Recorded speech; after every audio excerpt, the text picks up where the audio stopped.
In a lush green swamp lived a brave little frog named Macbeth. He may not have been the biggest frog, but he had a big heart and always hopped to help his fellow swamp creatures. One misty morning, while chasing mosquitoes, Macbeth stumbled across 3 silly witches: Henrietta the hyena, Vicky the vulture, and Wilbur the warthog. "Hail to you, Macbeth, king of the swamp," screeched Henrietta. "Oh yes, the future is big for you," squawked Vicky, peering into the murky water. You will wear a crown," Wilbur snorted, splashing mud all over himself. Macbeth croaked with laughter. "Me, a king, a tiny frog with a crown? Preposterous!" But a tiny flicker of curiosity lingered in his big froggy eyes. When Macbeth told his wife, Lady Macbeth, about the witches, her eyes grew as big as lily pads. "A king!" she exclaimed, her voice echoing across the swamp. "Imagine, we could have the biggest pond, the juiciest flies, and reign over every mossy rock." Now, Lady Macbeth was an ambitious frog, and the thought of being queen puffed her up with pride. She started to hatch a plan. The current king of the swamp, a wise old bullfrog named Duncan, was good friends with Macbeth. But Lady Macbeth buzzed in her husband's ear. "If we don't do something, we'll never dine on those tasty dragonflies."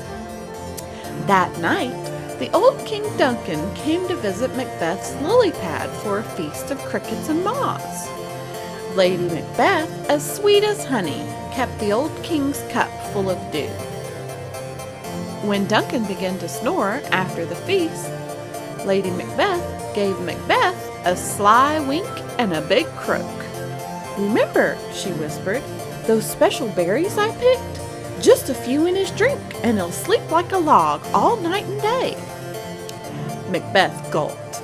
This felt very wrong, but he also wanted that shiny crown. While Duncan snored, he nervously hopped over and dropped a handful of the bright red berries into the king's dew. Duncan just snurfled and rolled over, mumbling, "More crickets," in his sleep. The next morning, everyone was shocked when King Duncan was nowhere to be found. Lady Macbeth screeched and wailed, her cries rippling across the swamp. "He must have wandered off, the poor old thing," she sobbed, dabbing her eyes with a lily pad. "Those silly witches must have confused him." With a sorrowful sigh, Macbeth put on the crown. Now, Macbeth was king. But being a frog king was much harder than he expected. Suddenly, everyone wanted him to settle arguments, find the tastiest flies, and remember which tadpoles belonged to whom. Worst of all, he couldn't stop seeing King Duncan's grumpy face in the pond's reflection. Lady Macbeth wasn't any happier. Those royal flies tasted just like the regular ones. Plus, all the other frogs were starting to whisper about how Macbeth became king.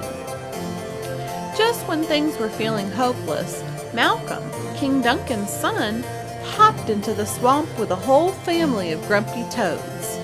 Malcolm was determined to find his father and bring him home. The swamp erupted into the silliest chase anyone had ever seen. Malcolm and his toads chased Macbeth through the reeds, while Lady Macbeth shrieked at everyone to leave him alone. The 3 witches just cackled, enjoying the show. Finally, Macbeth, exhausted and feeling more guilty than a tadpole caught napping, hopped right over to Malcolm. He took off the crown and placed it on Malcolm's head. "He's not here," he confessed, "but I know where he might be." With Malcolm leading the way, Macbeth hopped over to a hidden patch of those old bright berries. There, snoring loudly under a fern, was King Duncan. It seemed those berries had made him very sleepy. Malcolm was overjoyed to find his father. He thanked Macbeth and even offered to share being king. Lady Macbeth learned that being queen wasn't as important as having honest friends. And the three witches? Well, they found another frog to tell silly fortunes to, giggling all the way.